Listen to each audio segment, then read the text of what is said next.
মাহফিলের প্যান্ডেলে বসার জন্য আমি সকলকে বিনীতভাবে অনুরোধ করছি। এই পর্যায়ে আমাদের সামনে যিনি আলোচনা নিয়ে আসছেন হযরত আল্লামা মাওলানা মাইনুল হোসেন পাহাড়পুরি হানাফি কাদরি সাহেব, হুজুরকে আলোচনা করার জন্য বিনীতভাবে অনুরোধ করছি।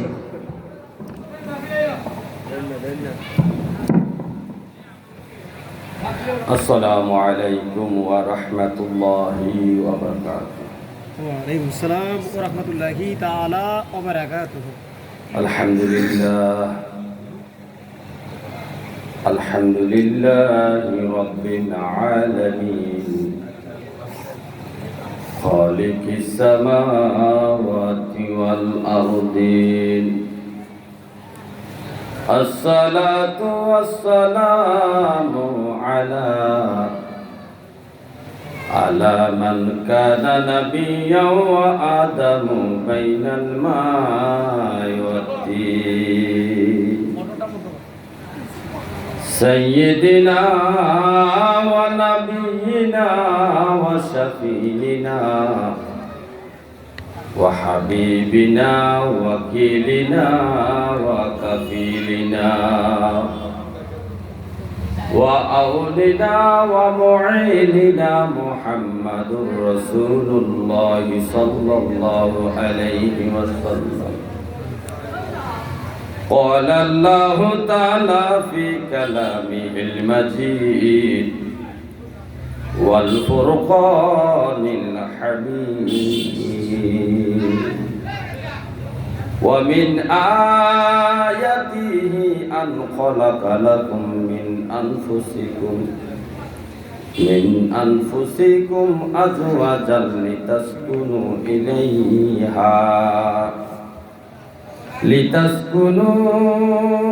إليها وجعل بينكم مودة ورحمة إن في ذلك لآيات لقوم يتفكرون.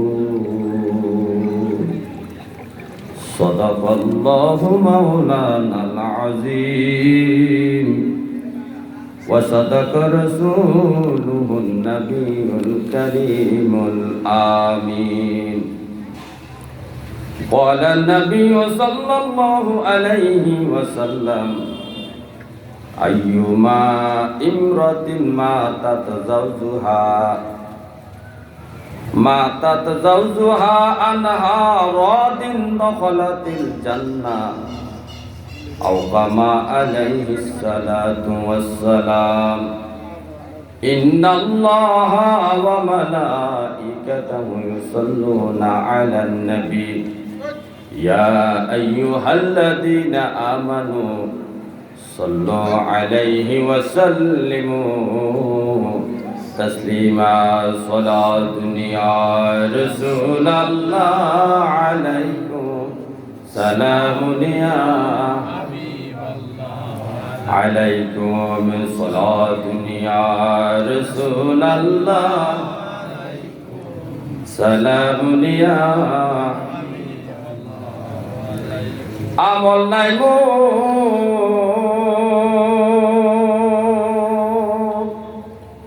পর পারে দেখাইবা আপনার নামের তসবিহ ভরসায় আমার সালাত ইয়া রাসূলুল্লাহ সালামুন ইয়া হাবিবাল্লাহ আলাইকুম সালাত ইয়া রাসূলুল্লাহ সালামুন ইয়া সাল্লি আলা হাবিবে খুদা সাল্লি আলা মুহাম্মাদিন সাল্লি আলা হাবিবে খুদা সাল্লি আলা মুহাম্মাদিন। মানব বেশে ফুটল রে ফুল নজির বিহীন, মানব বেশে ফুটল রে ফুল নজির বিহীন। ফুলের আসে দেশে দেশে ঘুরি দিনহীন সলে আলা হাবিবে খোদা সলে আলা মুহাম্মাদিন সলে আলা হাবিবে খোদা সলে আলা মুহাম্মাদিন প্রেম বাগানে বাজাও রে মন এসকে রবি প্রেম বাগানে বাজাও রে মন এসকে রবি ধীরে ধীরে নুরি নুরি হইবে একদিন সলে আলা হাবিবে খোদা সলে আলা মুহাম্মাদিন সলে আলা হাবিবে খোদা সলে আলা মুহাম্মাদিন লা ইলাহা ইল্লাল্লাহ লা ইলাহা ইল্লাল্লাহ লা ইলাহা ইল্লাল্লাহ লা ইলাহা লা ইলাহা ইল্লাল্লাহ মুহাম্মাদুর রাসূলুল্লাহ সাল্লাল্লাহু আলাইহি ওয়াসাল্লাম। আলহামদুলিল্লাহ। প্রবাসীদের উদ্যোগে দাতা প্রতিষ্ঠাত কবরবাসীদের স্মরণে ওয়াজ দোয়ার মাহফিল। উক্ত মাহফিলের সম্মানিত সভাপতি জনাব মোহাম্মদ আক্কাস আলী সর্দার সাহেব, সহসভাপতি জনাব মোহাম্মদ আব্দুর রহিম মাস্টার সাহেব, প্রধান বক্তা পীর মুফতি বেলায়েত হোসেন জালালী সাহেব, বিশেষ বক্তা হযরত মাওলানা হাসানুল্লাহ ফারুকী সাহেব, বিশেষ বক্তা হযরত মাওলানা আবু তাহের বকশী সাহেব এবং হযরত মাওলানা হাবিবুর রহমান জেহাদি সাহেব এবং আমার পাশে বসে আছেন আমারই ভাই, আমারই পীর ভাই হযরত মাওলানা জয়নালউদ্দিন জাহাদি সাহেব সহ সম্মানিত সামিনে কেরাম, আশিকান মুস্তাফা, পর্দানিশি মা ও বোনেরা, সবাইকে আমি সালাম দিচ্ছি। আসসালামু আলাইকুম ওয়া রাহমাতুল্লাহি ওয়া বারাকাতুহু। ওয়া আলাইকুম আসসালাম ওয়া রাহমাতুল্লাহি তাআলা ওয়া বারাকাতুহু। আল্লাহ তাআলা আমাদেরকে এই মাহফিলে আসার বসার তৌফিক দিয়েছেন। হাজার হাজার মানুষের মধ্য থেকে কিছু মানুষকে আল্লাহ নির্বাচিত করেছেন। জান্নাতি দলের সংখ্যাটা একটু কম। জান্নাতি দলের সংখ্যাটা কি কম? মুমিনের সংখ্যা কম। কারণ জান্নাতে একটা মানুষকে যতটুকু জায়গা দেওয়া হবে, যত বড় জান্নাতটা দেওয়া হবে, সর্বশেষ ব্যক্তি হিসেবে যিনি জান্নাতে প্রবেশ করবেন, যার পরে আর কেউ জান্নাতে ঢুকবেন না, সর্বশেষ ব্যক্তিটাকে যে জান্নাতটা দেওয়া হবে সেটা 10 দুনিয়ার সমান, অর্থাৎ 10টা পৃথিবীর সমান ধরে। আর জাহান্নামে যাদেরকে প্রবেশ করানো হবে একজনের সাথে আরেকজন লেগে থাকবে, গাঞ্জাগাঞ্জি করে লেগে থাকবে। তাহলে এতে বোঝা যায় জান্নাতের সংখ্যা কম, জাহান্নামীর সংখ্যা বেশি। শুধু তাই নয়, তাফসীর ইবনে কাসিরের মধ্যেও এইরকম একটা হাদিস আসছে যে আল্লাহ তাআলা হাসরের মাঠে আমাদের কি বাবা, আদি বাবা, আমাদের সর্বপ্রথম বাবা যিনি, বাবা আদম আলাইহিস সালাম, ওনাকে বলবেন, আদম আপনি আপনার সন্তানদেরকে ভাগ করেন, জান্নাতি কারা জাহান্নামী কারা। আমার আব্বা বলবে, আল্লাহ পাক সবাই তো আমার সন্তান, আমি কাকে জান্নাতে দেবো কাকে জাহান্নামে দেবো, আর এটা কিভাবে আমার দ্বারা সম্ভব। তো রব্বে কারীম বলতেছেন, আমি আপনাকে সূত্র শিখিয়ে দিচ্ছি, সূত্র অনুযায়ী অঙ্ক করেন, রেজাল্ট হয়ে যাবে। সূত্র কি? 1000 মানুষের মধ্য থেকে 999 জনকে বাম সাইডে ফালান, বাম দিকে নিয়ে যান, আর একজন মানুষকে ডান সাইডে নিয়ে যান।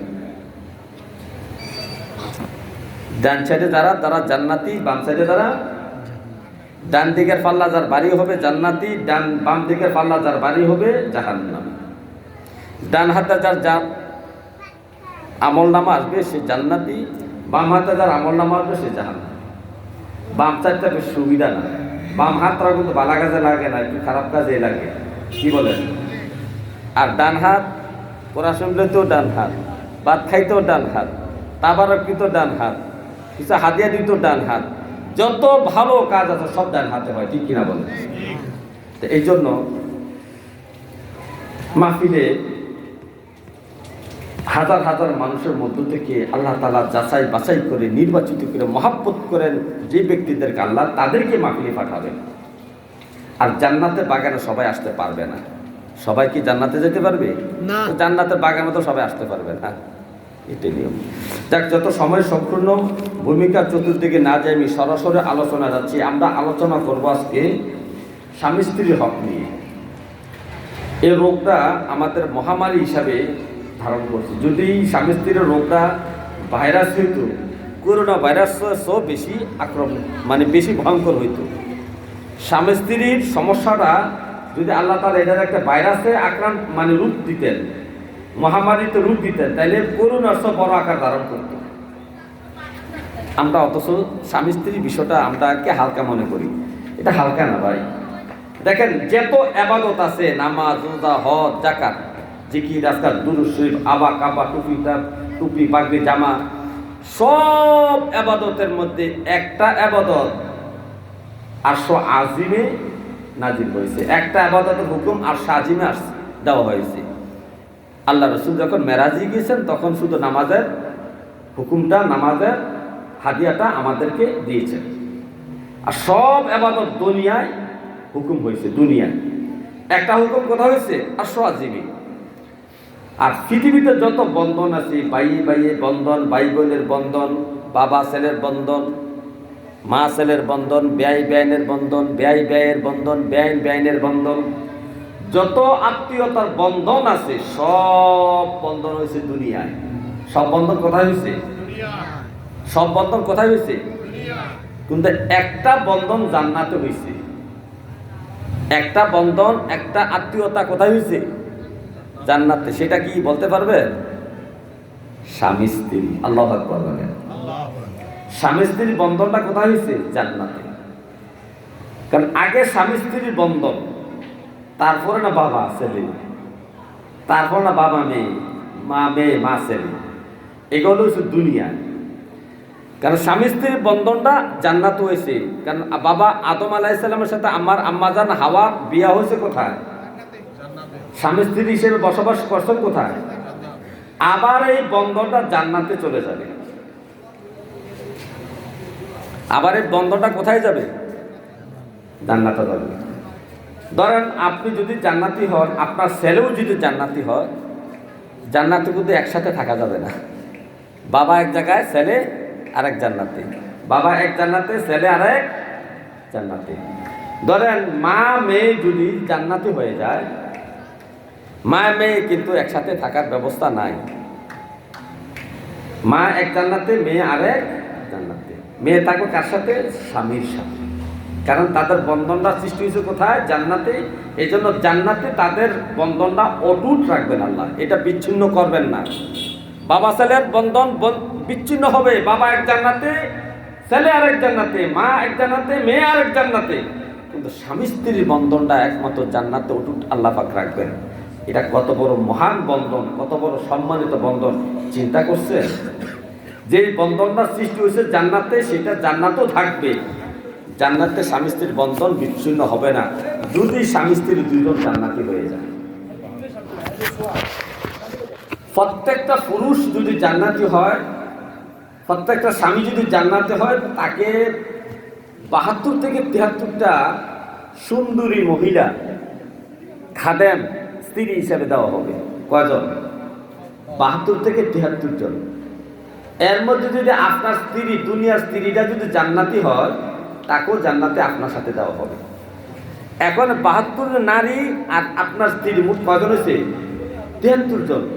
এই ৭৩ জনের মধ্যে আপনার স্ত্রীটা হইল সব মহিলাদের সর্দার, সব মহিলাদের, অন্যান্য স্ত্রীদের সর্দার কোন মহিলা হবে? দুনিয়ার যে স্ত্রীটা ছিল, যদি জান্নাতি হয়। সুবহানাল্লাহ বলেন। এই বন্ধনটা জান্নাতি বন্ধন। এই বন্ধন সম্পর্কে রব্বুল কারীম বলতেছেন,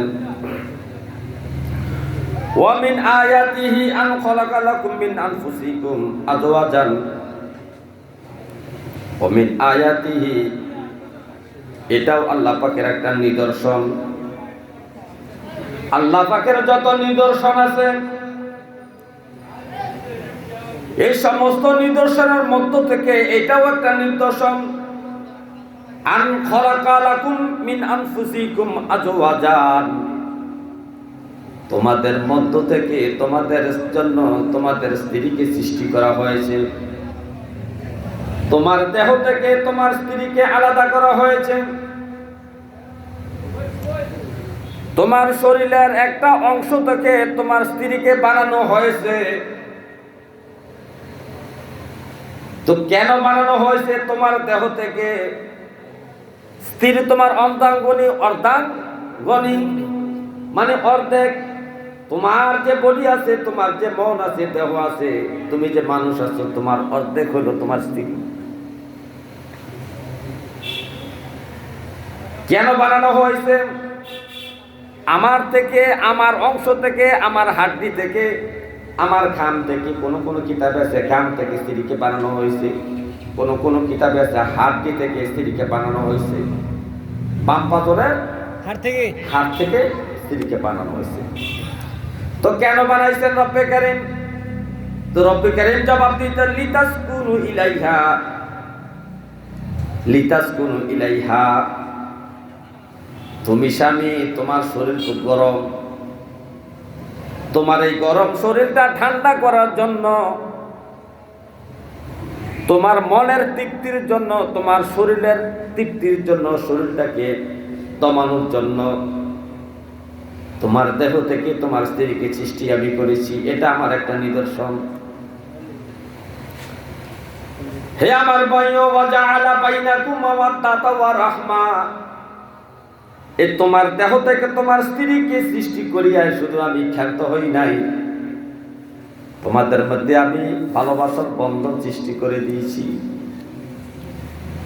এমন ভালোবাসা সৃষ্টি করে দিয়েছি, স্বামীর জন্য স্ত্রী মরতে রাজি হয়, স্ত্রীর জন্য স্বামীও মরতে রাজি হয়। এমন হাজারো ঘটনা আছে, স্বামী স্ত্রী একসাথে পানিতে ডুবে মরেছে, কেউ কাউকে ছেড়ে যায় নাই।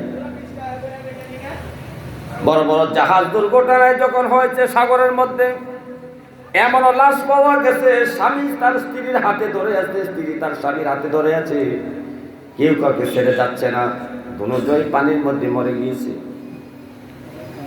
শুধু তাই নয়, এমন হাজার ঘটনা আছে, স্বামীর দুইটাই কিডনি নষ্ট হয়ে গেছে, স্ত্রী বলছে আমার একটা কিডনি হলে চলবে, আমার স্বামী যদি দুনিয়া থেকে চলে যায় আমার তো কোনো দাম নাই, আমার একটা কিডনি আমার স্বামীকে ভালোবেসে আমি দিয়ে দিলাম, আমি একটা কিডনি নিয়ে দুনিয়াতে বাঁচতে চাই, তারপর আমার একটা কিডনি নিয়ে আমার স্বামী দুনিয়াতে বাঁচুন। কিন্তু আপনার একটা কিডনি আপনি আপনার সন্তানকে দিতে রাজি হবেন না। এ মিয়া, সন্তানও বাবাকে কিডনি দিতে রাজি হয় না, বাবাও সন্তানকে কিডনি দিতে রাজি হয় না। কিন্তু স্বামী স্ত্রীর বন্ধনটা এত মধুর বন্ধন আল্লাহ সৃষ্টি করে দিয়েছেন। রব্বে কারীম বলে, ওয়াজআলা বাইনাকুম মাওয়াদ্দাতা ওয়া রাহমা, এই স্বামী স্ত্রীর মধ্যে প্রেম ভালোবাসা আমি দান করে দিয়েছি। এমন ভালোবাসা দান করেছি, একজনের জন্য আরেকজন মরতেও রাজি। কিন্তু ছেলের জন্য কিডনি দিতে মায়ও রাজি না, বাবাও রাজি না। মায়ের জন্য বাবার জন্য কিডনি দিতে মেয়েও রাজি না, ছেলেও রাজি না। কিন্তু আল্লাহ স্বামী স্ত্রীর মধ্যে এমন মহাব্বত পয়দা করেছেন, বাবা ছেলের সম্পর্কে মা মেয়ের ভালোবাসার চেয়েও হাজার গুণের ভালোবাসা, বেশি ভালোবাসা সৃষ্টি করে দিয়েছেন স্বামী স্ত্রীর মধ্যে। এটা আল্লাহ নিজে বলতেছেন, ওয়াজআলা বাইনাকুম মাওয়াদ্দাতা ওয়া রাহমা, এই স্বামী স্ত্রীর মধ্যে আমি আল্লাহ ভালোবাসা প্রেম প্রীতি সৃষ্টি করে দিয়েছি, একজনের জন্য আরেকজন মরতে রাজি হয়। রব্বে কারীম বলতেছে, ইন্না ফি যালিকা লায়াতিন লিকাওমিন ইয়াতাফাক্কারুন, এই যে তোমার দেহ থেকে তোমার স্ত্রীকে আমি আলাদা করেছি এবং তোমার শান্তির জন্য তৃপ্তির জন্য তোমার স্ত্রীকে তোমার মধ্য থেকে আমি সৃষ্টি করেছি, তোমার বাম পদের হাড় থেকে অথবা তোমার ঘাম থেকে।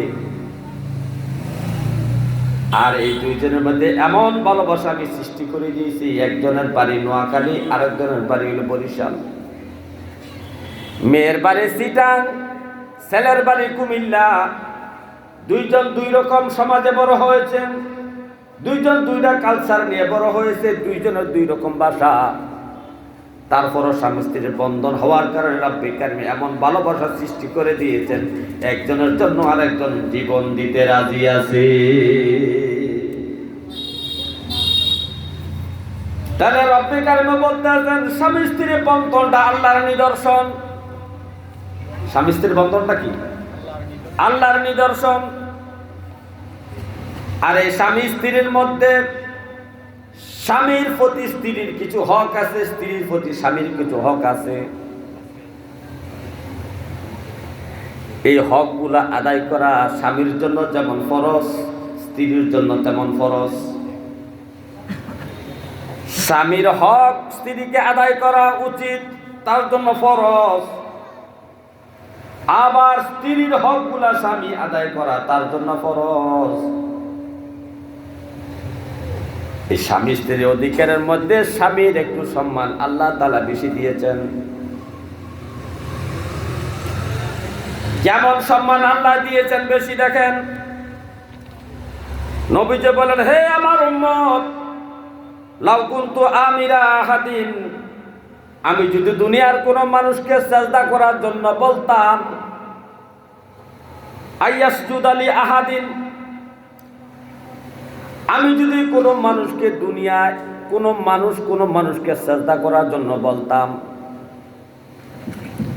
কারণ সিজদা একমাত্র রব্বুল কারীমকে ছাড়া আর কাউকে করা যাবে না। কোন মাজারে করা যাবে না, কোন পীরকে সিজদা করা যাবে না।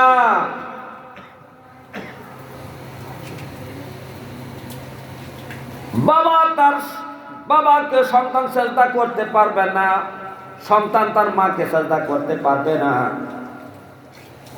শরীয়তে মুহাম্মদের মধ্যে এটা নিষেধ করা হয়েছে। অন্যান্য নবীদের আমলে এটা জায়েজ ছিল, কিন্তু নবীর আমলে আয়া উম্মতি মুহাম্মদের জন্য এটা হারাম করে দেওয়া হয়েছে। এই হারাম করে দেওয়ার পরে বলতেছে, হে আমার উম্মতেরা শোনো, হে আমার উম্মতেরা শোনো, তোমাদের স্বামীগুলা তোমাদের কাছে কতটুকু মর্যাদাশীল, কতটুকু দামি, এতটুকু শোনো। আমি যদি দুনিয়ার কোনো মানুষকে আরেকটা মানুষকে সিজদা করার জন্য বলতাম, তো আমি কি করতাম? লি আহাদিন লা আমারতু নিসাই, আমি সমস্ত মহিলাদেরকে, সমস্ত স্ত্রীদেরকে, ওয়াইফদেরকে আমি আদেশ করতাম, আইয়াসজুদা লি আজওয়াজিহিন্না, আইয়াসজুদনা লি আজওয়াজিহিন্না, হে স্ত্রীরা তোমরা তোমাদের স্বামীকে সিজদা করো। কারণ স্বামীর এত ইজ্জত, এত সম্মান, এত মর্তবা তোমার স্বামী, যে তুমি তোমার স্বামীকে সিজদা করো। আমি এই কথাটা বলতাম। হে আমার ভাইও, আর আমি প্রত্যেকটা মহিলাকে তার স্বামীকে সিজদা করার জন্য এই কারণে বলতাম। নবীজি বলতেছেন, বিমা জাআলাল্লাহু লাহুম আলাইহিন্না মিন হাক্কিন। ও আমার উম্মতেরা শোনো, ও আমার মহিলা সাহাবীরা শোনো, ও আমার মহিলা উম্মতেরা শোনো, তোমার স্বামীর হক তোমার প্রতি অনেক অনেক হক রয়েছে। এত বেশি হক রয়েছে যে এই হকগুলো আদায় করার জন্য আমি বলতাম যে প্রতিদিন তোমার স্বামীকে তুমি সিজদা করো।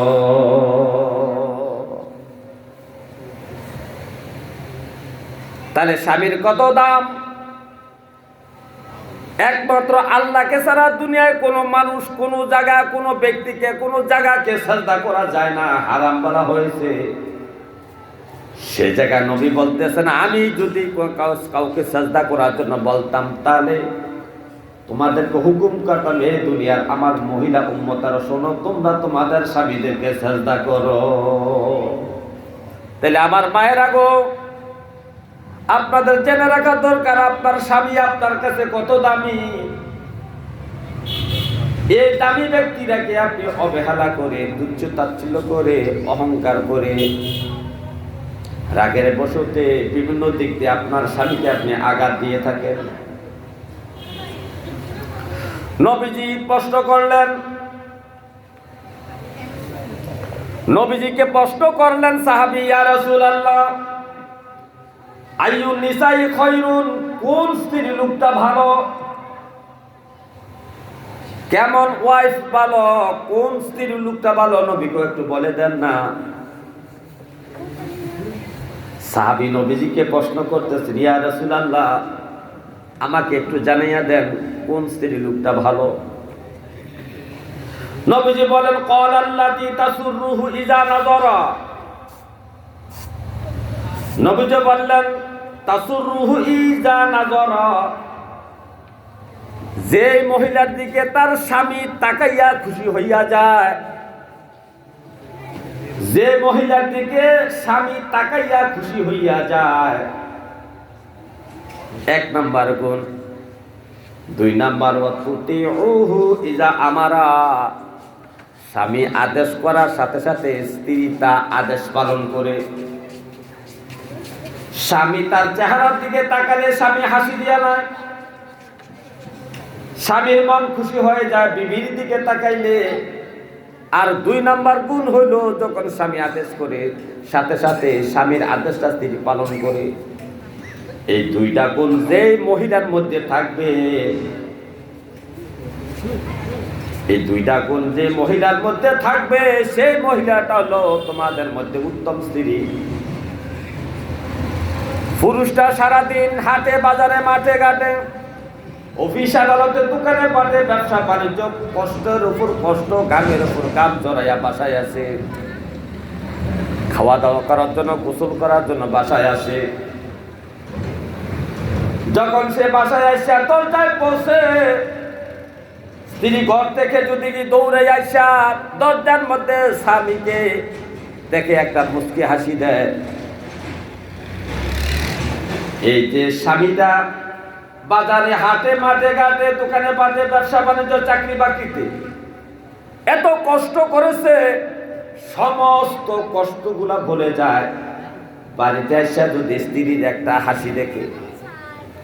স্ত্রী যে হাসি দেয়া বলে, আপনি এতক্ষণে আসলেন, কখন ধরে আমি বসে আছি আপনার খাবার নিয়ে, আপনি এতক্ষণে আসলেন, না জানে আপনি খানায় কষ্ট হয়েছেন। এই হাসি দিয়া যখন স্ত্রী স্বামীকে এই কথাটা বলে, এই যে স্বামী এত কষ্ট করলো সকাল থেকে দুপুর পর্যন্ত, দুপুর থেকে সন্ধ্যা পর্যন্ত, এই হাসিরা দেওয়ার কারণে স্বামীর মনে যত ব্যথা দুঃখ আছে সব ব্যথা সব মুহূর্তের মধ্যে বিলীন হয়ে যায়। বিলীন হওয়ার কারণ হইলো ওই যে রব্বুল কারীম বলতেছে, মাওয়াদ্দাতা ওয়া রাহমা, আমি স্বামী স্ত্রীর মধ্যে এমন ভালোবাসা সৃষ্টি করেছি যে তার একটা হাসির মধ্যে ভালোবাসা প্রকাশ পায়। হাসির মধ্যে কি? আর যখন তাকে আদেশ করে, স্ত্রীকে বলে, স্বামী আমার লুঙ্গিটা এনে দাও, তাড়াতাড়ি গোসল করি। লুঙ্গিটা খুঁজতে দেরি হয়েছে, দৌড়াইয়া লুঙ্গিটা স্বামীর হাতে দিতে দেরি করে নাই। সাবান দেওয়ার জন্য বলছে, দ্রুত বেগে স্ত্রী সাবানটা স্বামীর হাতে দিতে দেরি করে নাই। বলছে, আমার জন্য একটা গরম পানি করে দাও, গোসল করব। এতটুকু আদেশ করার সাথে সাথে এই নেককার স্ত্রী গরম পানির জন্য প্রস্তুতি নিয়েছেন। তার হাজার কাজের ঝামেলা থাকলো, রান্না বান্না সন্তানাদি নিয়েও যত ঝামেলা আছে, সমস্ত ঝামেলা থাকার পরেও স্বামীর গরম পানি খুঁজছে, এটা দিতে সে দেরি করে না। অর্থাৎ স্বামী যে আদেশ করে সে আদেশটাই পালন করে। স্বামী যত দুঃখ ভরা কান্তরি দুনিয়া বাড়িতে আসে, স্ত্রী হাসি দেয়, তার সাথে কথা বলে, এই দুইটা গুণ সম্পন্ন যে মহিলার মধ্যে আছে, সেই মহিলা হলো উত্তম, সেই স্ত্রীটা হল নেককার স্ত্রী। তারপরে বলতেছে নবী, ওয়ালা তুখালিফুহু ফি নাফসিহা, এই মহিলাটা দেহ মন নিয়া, তার রূপ লাবণ্য নিয়া, সৌন্দর্য নিয়া, চেহারা নিয়া স্বামীর সাথে দ্বন্দ্ব করে না। হয়তো স্বামীটা কালো, মহিলাটা একটু সুন্দরী, চামড়া সুন্দর, চেহারা সুন্দর। এই চেহারা সুন্দর, চামড়া সুন্দর হওয়ার কারণে, স্বামীর সাথে স্বামী কালো হওয়ার কারণে, হ্যাংলা পাতলা রোগাক্রান্ত হওয়ার কারণেও স্ত্রী এই কথা বলে না, আমি আর মতো মহিলা দেখে তোমার ভাত খাই, অন্য মহিলা হইলে তোমার ভাত খাইতো না। এমন কথা সে বলে না। সে বলে আমার ভাগ্যে যে আল্লাহ যা রাখছে, কালো স্বামী যদি আমার ভাগ্যে আল্লাহ রেখে থাকে, আমি কালো স্বামীর সাথে ঘর করবো। রোগাক্রান্ত স্বামীর সাথে যদি আল্লাহ আমার বন্ধন রেখে থাকে, আমি তাই নিয়ে রাজি আছি। হ্যাংলা পাতলা স্বামী নিয়ে যদি আল্লাহ আমার সাথে বন্ধন লিখে রাখে, আমি তাই রাজি আছি। এমন গুণ সম্পন্ন মহিলা, নেককার মহিলা। তারপরে বলতেছে ওয়ালা ওয়ালা মালিহা বিমা ইয়াকরাহু, এবং তার ধন সম্পদ নিয়ে স্বামীর সাথে অহংকার করে না। বাপের বাড়ি একটু পয়সাওয়ালা ধনী, বাপের বাড়ি কি পয়সাওয়ালা ধনী, স্বামী একটু গরিব, কথায় কথায় স্বামীকে তুচ্ছ তাচ্ছিল্য করেন। তোমার ঘরে ভাত না খেলে কি হবে, আমার বাবার কি সম্পদ কম আছে নাকি, প্রয়োজনে বিবাহ বসবো না, তারপরে বাবার বাড়িতে যে একটা ঘর বানাই আমি থাকবো। আমার বাবার সম্পদের অভাব নাই, আমার সম্পদের অভাব নাই, আমার হাজার হাজার টাকা আছে, বাবার বাড়ি 5 ঘন্টা জমি পাবো, একটা দোকান পাবো, একটা দোকানের বিট পাবো। এই ধন সম্পদ দিয়া তর্ক বিতর্ক করে না, স্বামীর মনে কষ্ট দেয় না। স্বামী রোগাক্রান্ত হলে, অসুস্থ হলে, স্বামী কালো হইলে স্বামীকে তুচ্ছ তাচ্ছিল্য করে না। আর স্বামীকে কষ্ট দিয়া যখন স্বামী বাড়িতে আসে, তখন মুচকি হাসি দিয়া স্বামীকে খুশি করে দেয়। এবং যখন যা চায়, গরম পানি চাও, সাবান চাও, লুঙ্গি চাও, খাবার চাও, যা চায় সাথে সাথে স্ত্রী স্বামীর জন্য তা বন্দোবস্ত করে দেয়। এমন গুণ সম্পন্ন স্ত্রী হইল উত্তম স্ত্রী।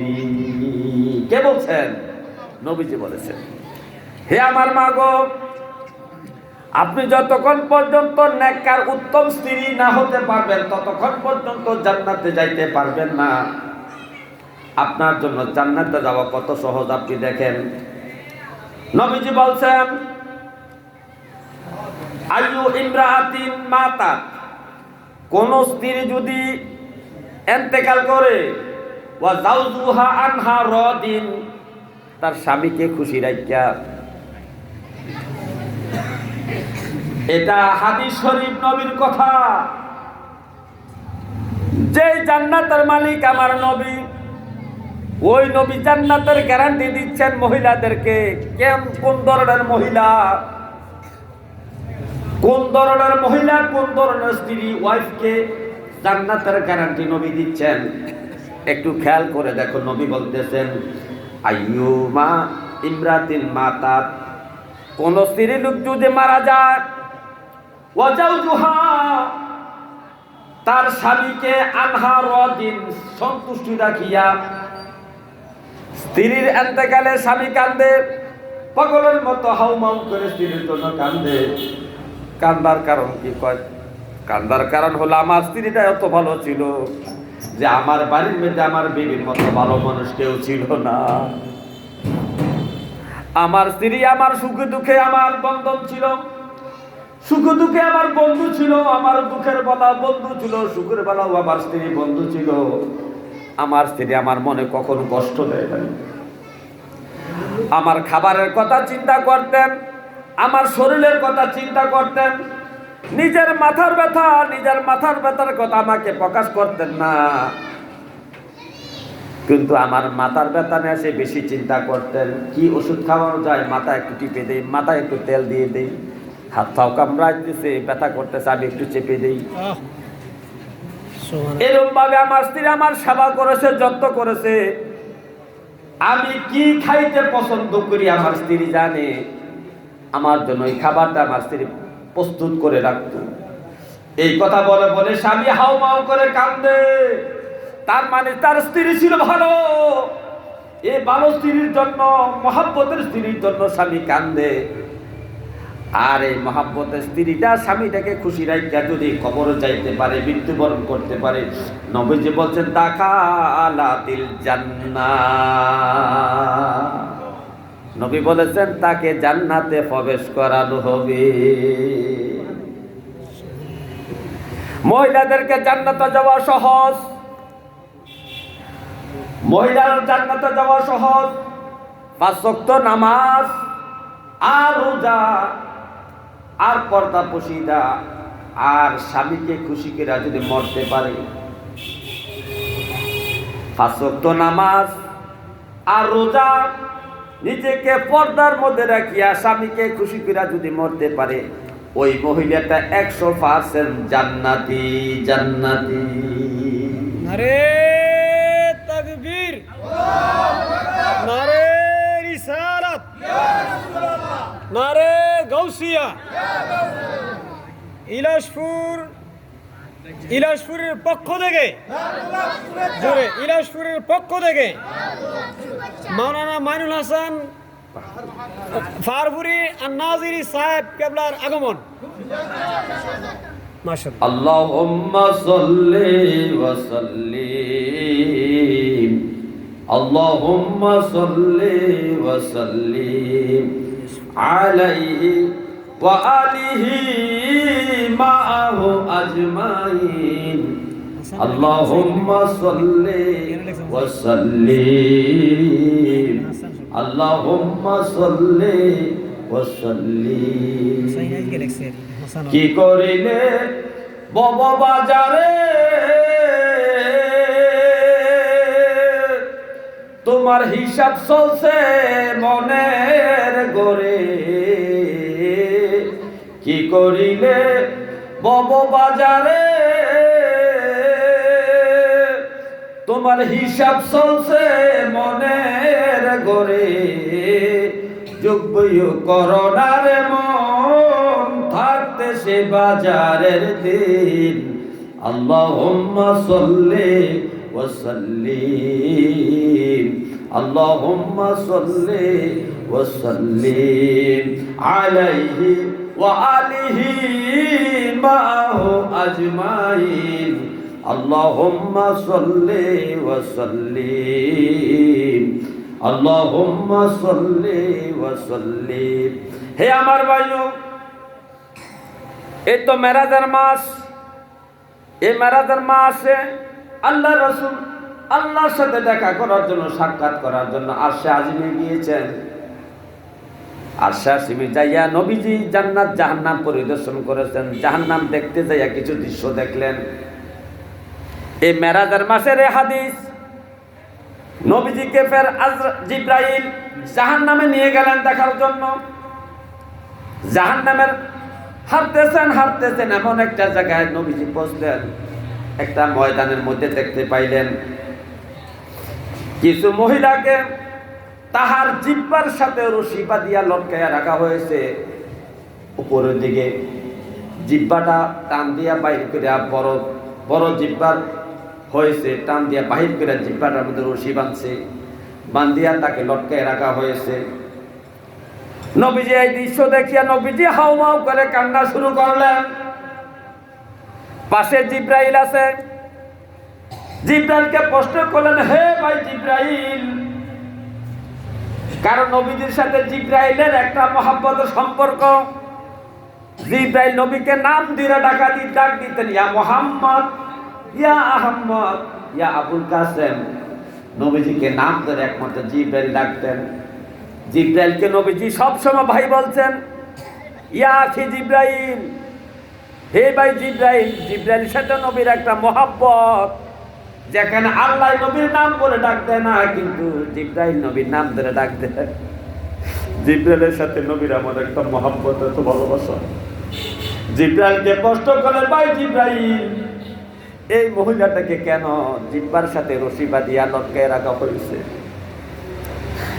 জিব্রাইল বলতেছে, ইয়া রাসূলুল্লাহ, দুনিয়ার আপনার উম্মতের মধ্যে, মহিলা উম্মতের মধ্যে ওই সমস্ত লোকদের আযাবের দৃশ্য আপনাকে দেখা হয়েছে গো নবী, যে মহিলারা তার এই জবানের দ্বারা, জিহ্বার দ্বারা তার স্বামীকে, প্রতিবেশীকে কষ্ট দিত, গালাগালি করত, ঝগড়া ফাসাদ করত। এই মুখের দ্বারা স্বামীকে গালাগালি করে কষ্ট দেয়, পাশের ঘরের মানুষটার সাথে ঝগড়াঝাটি করে। এই ঝগড়াঝাটি দেওয়ার কারণে রব্বে কারীম আপনার এই মহিলা উম্মত স্ত্রীদেরকে শাস্তির দৃশ্যটা জাহান্নামের মধ্যে আপনাকে দেখাই দেওয়া হয়েছে। তার মানে নবী গো, আপনি দুনিয়া যাই আপনারা মহিলা উম্মতদেরকে আপনি সাবধান করবেন। তোমার এই জিহ্বার দ্বারা, তোমার এই জবানের দ্বারা, মুখের দ্বারা তোমার স্বামীকে কষ্ট দিও না, মনে আঘাত দিও না, তোমার প্রতিবেশীর সাথে ঝগড়া করিও না। ঝগড়া যদি করো রে উম্মত, তাহলে তোমাকে জাহান্নামের মধ্যে এই জিহ্বার সাথে রশি বাঁধিয়া আংড়া মানিয়া তোমাকে ঝুলাইয়া শাস্তি দেওয়া হবে। তারপরে নবীজি সামনের দিকে হাঁটতে লাগলেন। সামনে একটা মাঠ পেরিয়ে আরেকটা মাঠে যখন গেলেন, নবীজি দেখলেন কিছু মহিলার বুকের বিশেষ অঙ্গের সাথে রশি বাঁধিয়ে লটকাইয়ে রাখা হয়েছে। নবীজি দৃশ্য দেখে হাউমাউ করে কান্না শুরু করলেন। ইয়া আখি জিব্রাইল, ও ভাই জিব্রাইল, এই দৃশ্যটা তো আরো মর্মান্তিক। কেন এই মহিলাটাকে এই শাস্তি দেওয়া হচ্ছে? নবীজি বলেন, ইয়া রাসূলুল্লাহ, এটা ওই উম্মত, আপনার উম্মতের ওই মহিলা যে স্ত্রীর লোকটা স্বামীর অনুমোদন ছাড়া অন্য বাচ্চাদেরকে দুধ খাওয়াইছে। স্বামীর অনুমোদন দেয় নাই, তার ভাইয়ের ছেলে হোক আর দেওরের ছেলে হোক আর জালের ছেলে হোক, যে কোনো ছেলে হোক, স্বামী অনুমোদন না দিলে তার বুকের দুধ খাওয়াইতে পারবে না। স্বামীর অনুমোদন নেয় নাই, না নিয়ে অন্য সন্তানদেরকে দুধ পান করাইছে, যেটা আল্লাহ পাক অসন্তুষ্ট হয়েছেন, আল্লাহ পাক নারাজ হয়েছেন, যার কারণে তাকে এই শাস্তিটা দেওয়া হচ্ছে। নবী গো, আপনি দুনিয়া চাই আপনার মহিলা উম্মতদেরকে এটা সাবধান করে দিবেন যে স্বামীর অনুমোদন ছাড়া তোমার বুকের দুধ কোনো সন্তানকে খাওয়াইতে পারবা না, অর্থাৎ অন্য সন্তানকে খাওয়াইতে পারবা না, নিজের সন্তান ব্যতীত। এই শাস্তিটা দেখার পরে নবী আর সামনের দিকে আর উঠতে গেলেন। যাইয়া দেখতেছেন কিছু মহিলাকে পায়ের মধ্যে রশি বাঁধিয়া মাথারা নিচের দিকে দিয়া উপরের দিকে পাও দিয়া শাস্তি দেওয়া হচ্ছে। মাথারা নিচের দিকে থাকার কারণে মাথা দিয়া, জবান দিয়া, নাক দিয়া রক্ত বাইর হচ্ছে। নবী দৃশ্য দেখে হাউমাউ করে কেঁদে ফেললেন। নবীজি প্রশ্ন করলেন, ইয়া আখি জিব্রাইল, এই দৃশ্যটা তারও ভয়ঙ্কর। এই মহিলাটাকে এইভাবে কেন শাস্তি দেওয়া হচ্ছে? তার মাথা নিচে, পা উপরের দিকে রশিতে বাঁধা। জিব্রাইল বলতেছি, ইয়া রাসূলুল্লাহ, আপনার উম্মতের ওই সমস্ত স্ত্রী লোক তারা যারা স্বামীর অনুমোদন ছাড়া ঘর থেকে বাইর হইয়া হাটে বাজারে গেছে, স্বামীর বাপের বাড়িতে গেছে, জিয়ের বাড়িতে গেছে, আত্মীয় স্বজনের বাড়িতে গেছে। আপনার স্ত্রী, আপনার মহিলা উম্মতের স্ত্রীরা স্বামীর অনুমোদন ছাড়া ঘর থেকে বাহিরিয়া বাজারে গেছে, দোকানে গেছে, হাটে গেছে, বাজারে গেছে, আত্মীয়র বাড়ি গেছে, স্বয়ং বাপের বাড়িতে গেছে। স্বামীর অনুমোদন না নেওয়ার কারণে নবী গো, আপনার উম্মতের ওই সমস্ত মহিলা স্ত্রীর লোকদেরকে এইভাবে শাস্তি দেওয়া হচ্ছে। নবী গো, আপনি দুনিয়ায় যাইয়া আপনার মহিলা উম্মতদেরকে আপনি সাবধান করবেন যেন স্বামীর অনুমোদন ছাড়া কোথাও না যায়। বাজারেও যাওয়া যাবে না, মার্কেটে যাওয়া যাবে না, বাপের বাড়িতে যাওয়া যাবে না, ডাক্তারের কাছেও যাওয়া যাবে না, কোনো জায়গায় যাওয়া যাবে না। আর স্বামীর কাছে অনুমোদন নিলে দোষটা কি? স্বামীকে অনুমোদন দিবে না, অবশ্যই স্বামীকে অনুমোদন দিবে। এই কাজটাকে অবহেলা করার কারণে, স্বামীর অনুমোদন না নেওয়ার কারণে আপনার মহিলা উম্মতকে এইভাবে শাস্তি দেওয়া হচ্ছে। এটা দৃশ্যটা আপনাকে দেখায় দেওয়া হচ্ছে। হে আমার ভাই, নবীজি সামনের দিকে আরো এগিয়ে গেলেন। এগিয়ে যেয়ে দেখতে পেলেন একটা মহিলাকে তার হাতের মধ্যে এভাবে দুইটা হাত একসাথে বাঁধিয়া উপরের দিকে লটকে রাখা হয়েছে, ঝুলন্ত করে রাখা হয়েছে, ঝুলিয়ে রাখা হয়েছে। মহিলাটার দুইটা হাত বাঁধিয়া রশি দ্বারা উপরের দিকে ঝুলিয়ে রাখা হয়েছে। নবীজি প্রশ্ন করে, ইয়া আখি জিব্রাইল, হে ভাই জিব্রাইল, এই মহিলাটাকে কেন এইভাবে শাস্তি দেওয়া হচ্ছে? কেন এই শাস্তি দেওয়া হচ্ছে মহিলাটাকে? জিব্রাইল বলো। নবীজি যখন জিব্রাইলকে প্রশ্ন করলেন, জিব্রাইল এই কারণটা তুমি বলো।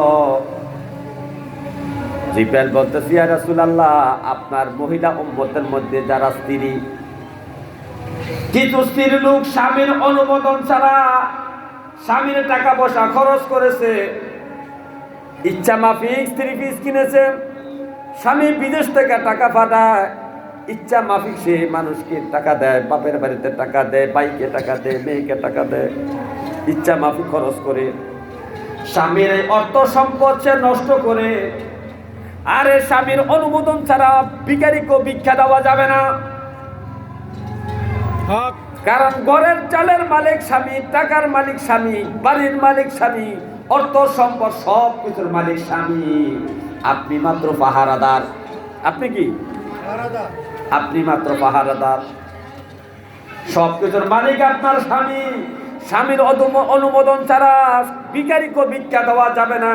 কোন মসজিদ মাদ্রাসার স্বামীর টাকা দান করা যাবে না স্বামীর অনুমোদন ছাড়া। কিন্তু নিজের ব্যক্তিগত টাকা তাকে দিতে পারবেন। যেমন ব্যক্তিগত ইনকাম আছে, যেমন আপনার মোহরানার টাকা, আপনার মোহরানার টাকা, আপনার মোহরানার টাকা যদি আপনি ভিন্ন খাতে ব্যয় করে আপনি আয় করেন, এই টাকাটা আপনার। কিন্তু স্বামীর বাড়িতে যদি আপনি মুরগা পালেন, এই মুরগার মালিকটাও আপনার স্বামী। মারহাবা মারহাবা। অনেক আমার মায়েরা মনে করে এগুলোর মালিক আমি, কারণ হাঁস মুরগা পালি তো আমি না। আরে আপনার সম্মান কতটুকু আল্লাহর নবী দিয়েছেন আপনি জানেন? আপনার খাওয়ার টাকা, পোশাকের টাকা, ওষুধের টাকা, আপনি যদি রাস্তা থেকে বাইর হইয়া যদি এক জায়গাতে আরেক জায়গায় যান, আপনি যদি বলেন 50 টাকার জায়গা আমি হাঁটিয়া যাব না, স্বামীর উচিত এই স্ত্রীটাকে একটা বাহনে করিয়া তার গন্তব্যস্থানে পৌঁছাইয়ে দেওয়া। আপনি যদি বলেন আমি হেঁটে যেতে পারবো না 10 মাইল, 1 মাইল, আধা মাইল, অথবা অফলুক্ত জায়গা আমি হেঁটে যাইতে পারবো না, স্বামীর কর্তব্য হলো স্ত্রীকে যে কোনোভাবে বাহনের মধ্যে সরাইয়া তাকে ওই জায়গায় নিয়ে যাওয়া। কিন্তু সময় সম্পূর্ণ হওয়ার কারণে আমার মায়েদের কি হক আছে স্বামীর প্রতি আমি তো বলতে পারলাম না। আমার মায়েরা রাগ করবেন না, কোনোদিন সময় হলে আপনাদের কি হক আছে স্বামীর প্রতি আমি বলবো। হে আমার ভাই ও গভীর মনোযোগ, এই যে 4টা শাস্তির কথা বললাম, প্রথম শাস্তি হলো যে জিহ্বার দ্বারা মানুষকে কষ্ট দেয়, স্বামীকে কষ্ট দেয়, গালাগালি করে, ঝগড়া করে, তার জন্য জিহ্বায় লটকায় শাস্তি। এরপরের শাস্তি হলো তার বুকের দ্বারা স্বামীর অনুমোদন ছাড়া অন্যকে দুধ খাওয়াইছে, অন্য সন্তানকে দুধ খাওয়াইছে, নিজের সন্তান ব্যতীত। হাতের মধ্যে বাঁধিয়া শাস্তি দেওয়ার কারণ হলো হাত দিয়া টাকা পয়সা, স্বামীর ধন সম্পদগুলা সে খরচ করেছে স্বামীর অনুমোদন ছাড়া। পাউরের মধ্যে বাঁধিয়া শাস্তি দেওয়ার কারণ হলো স্বামীর অনুমোদন ছাড়া হাটে গেছে, বাজারে গেছে, বাপের বাড়ি গেছে, আত্মীয়র বাড়ি গেছে। এই 4 প্রকার অপরাধের কারণে 4টা শাস্তির দৃশ্য আল্লাহর নবীকে জাহান্নামে দেখানো হয়েছে। নবীজি দুনিয়াতে এসে উম্মতদেরকে কেন্দ্রে কেন্দ্রে নবী এই কথাটা বুঝাইছেন। সাহাবায়ে কেরাম সতর্ক হয়ে গেছেন, সাহাবায়ে কেরামের স্ত্রীগণ এত সতর্ক হয়েছেন এই 4 প্রকারের শাস্তি যেন তাদেরকে গ্রাস না করতে পারে। এই জন্য তারা এই 4 প্রকারের স্বামীর অনুমোদন ছাড়া কোনো কাজ করতেন না, স্বামীর অনুমোদন ছাড়া কোনো সন্তানকে, কোনো শিশু বাচ্চাকে দুধ খাওয়াইতেন না, স্বামীর অনুমোদন ছাড়া ধন সম্পদ ব্যয় করতেন না, স্বামীর অনুমোদন ছাড়া ঘর থেকে বাইরে হইতেন না, স্বামীকে কষ্ট জিহ্বার দ্বারা, জবানের দ্বারা, মুখের দ্বারা দিতেন না। এই অভ্যাসটা তাদের মধ্যে গড়ে ওঠার কারণে এই মহিলাগুলা শ্রেষ্ঠ নারী হয়েছে, তারাই জান্নাতি। আল্লাহ তাআলা আমাদেরকে এই যতটুকু আলোচনা করেছি, আলোচনাগুলা সামান্য সময় আলোচনা তো করা যায় না, যতটুকু করেছি আল্লাহ তাআলা যেন আমাদেরকে আমল করার তৌফিক দান করবেন। আমিন। ওয়া আখিরু দাওয়ানা আলহামদুলিল্লাহি রাব্বিল আলামিন।